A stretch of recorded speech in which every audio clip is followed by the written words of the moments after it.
My name is Philisa Mangcu from the Gautang Tourism Authority. I represented the Gauteng Provincial Board because we have a mandate. Our mandate is dual, is to develop and promote tourism in the province of Gauteng.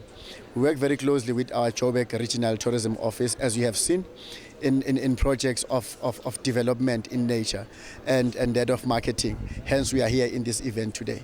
And tell us about the event today. The event today, as I indicated, we, as tourism in this country, I mean, we are number 29 in the overall destinations in the world. Our tourism has been growing consistently from 2002.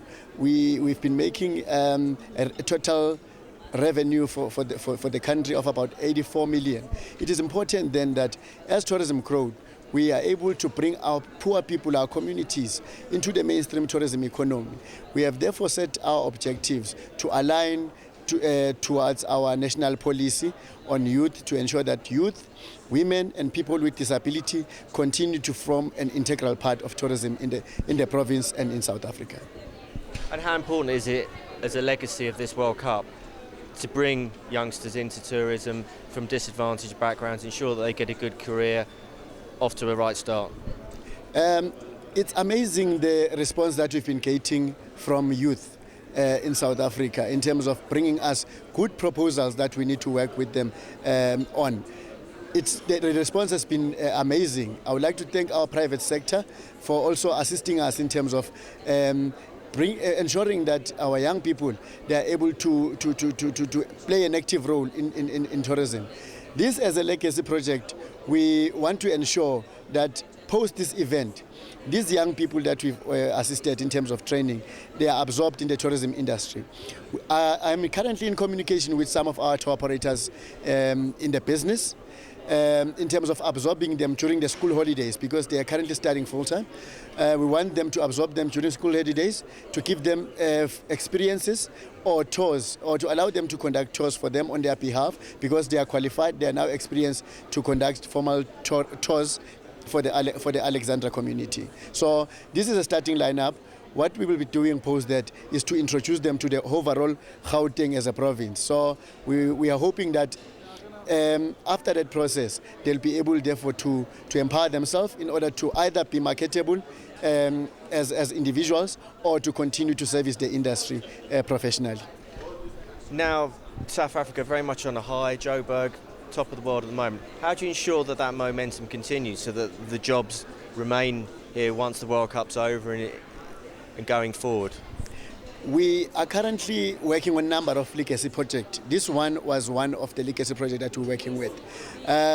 Currently, we have introduced school tourism competitions, because we want to make sure that our youth and also our people continue to work very hard for this industry, because when we hosted our tourism awareness programs, we told our people that 2010 FIFA World Cup presents marketing opportunity for the country and small businesses than the football in itself.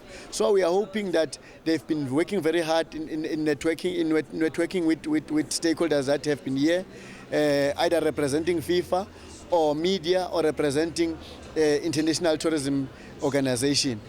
We're hoping that post that event, these people that will be coming, they'll be interacting directly with our small tourism businesses as well, directly. Now, as the World Cup draws to a close, what's been the highlights for you for the past month? What has been the highlights for me as well is the patriotism that South Africans have shown. It's been the first time to see all the races in South Africa being united for one common purpose. That in itself was very impressive for me. I'm hoping that post this event, we'll be starting to show more oneness as a nation to support also all other programs outside sport, either being education, either being addressing poverty and unemployment in this country. We can unite as a country. Not only those challenges, but all the socio-economic challenges that we are facing as a country will be addressed. We'll be able to address them as one. Now, if you speak to any of the fans on the street, they just have a wonderful impression of South Africa and the beauty of the South African people. You must be very proud of how your nation has come across to the fans. You know, our fans have been very impressive of us as South Africans in terms of us playing Bafana Bafana and also showing our way in which we celebrate either football or goals by blowing our vuvuzelas. They have actually, some of them adopted that culture as well. So we are excited that we have been able to show the world that Africa is able to also introduce some trend-setting ways. I know that in Spain they've introduced vuvuzelas as well, and it's been impressive also to the response that the world have shown us. I remember that when we started planning for the World Cup, we were targeting at hosting 350,000 visitors during the World Cup. But the confidence that the world has actually shown in us is very impressive. I'm informed that we should be looking at more than 450,000 visitors during the World Cup or until the end of the World Cup. And in the meantime, we're looking at about possible 8 billion of amount that has been injected by the visitors into our country. So that is impressive enough. We want to make sure that as Gautang Tourism Authority and South Africa, we make sure that these people return into our country and enjoy our warmth and hospitality.